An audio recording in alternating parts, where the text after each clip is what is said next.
Este fue un crimen tan brutal que estremeció a todo Honduras, un caso que nunca se esclareció del todo y puso en evidencia la falsa imagen de paz que el gobierno quería vender al mundo.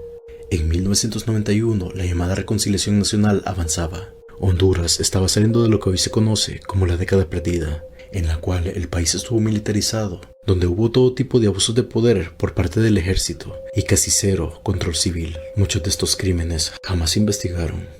Aunque no hubo una guerra civil abierta como se vivía en países vecinos como El Salvador y Guatemala, Honduras, como base militar de Estados Unidos, fue un centro de operaciones y represión interna. Por esa razón, a inicios de los 90 y por presión internacional, el gobierno hondureño comenzó una campaña de reconciliación nacional bajo el discurso de volver a la democracia, cerrar heridas del pasado, restaurar los derechos de los ciudadanos y querer vivir en paz. Fue en ese contexto que una estudiante de 17 años llamada Rixi Mabel Martínez, originaria de La Ceiba, se armó de valor para pedir la liberación de su novio, quien fue reclutado para el servicio militar obligatorio. Pues ambos habían acordado que si eso pasaba, Rixi diría que habían formado un hogar y que él era el responsable de financiar su educación. De acuerdo al nuevo enfoque del país, eso tenía que funcionar. Fue así que el 13 de julio de 1991 que Rixi Mabel llegó a Tegucigalpa buscando justicia. Ese día acudió al batallón de comunicaciones de las Fuerzas Armadas para pedir la liberación de su novio, sin imaginar que no solo no sería escuchada, sino que tampoco volvería a casa. Después de salir del batallón, Rixi fue vista por última vez subiendo un vehículo Hyundai Pony amarillo, similar a los que utilizaban los militares en ese momento. El último civil que la vio con vida fue un vendedor ambulante.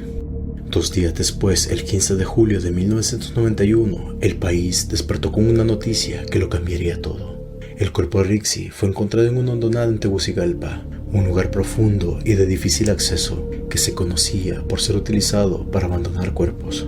Lo ocurrido fue inhumano y atroz. No es necesario entrar en detalles para saber qué es lo que le ocurrió antes de morir, pero en cuanto a la autopsia se reveló un nivel de violencia extremo. Las investigaciones apuntaron directamente a militares del batallón, incluidos miembros de alto rango.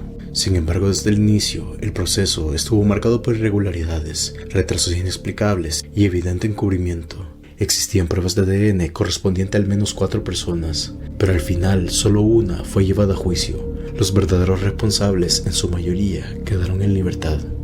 El país reaccionó con indignación. Hubo protestas, paros estudiantiles y una presión social sin precedentes. Para muchos hondureños, las condenas nunca estuvieron a la altura del horror de este caso. Y lamentablemente, como ha ocurrido tantas veces de este lado del mundo, este hecho quedó marcado por la impunidad.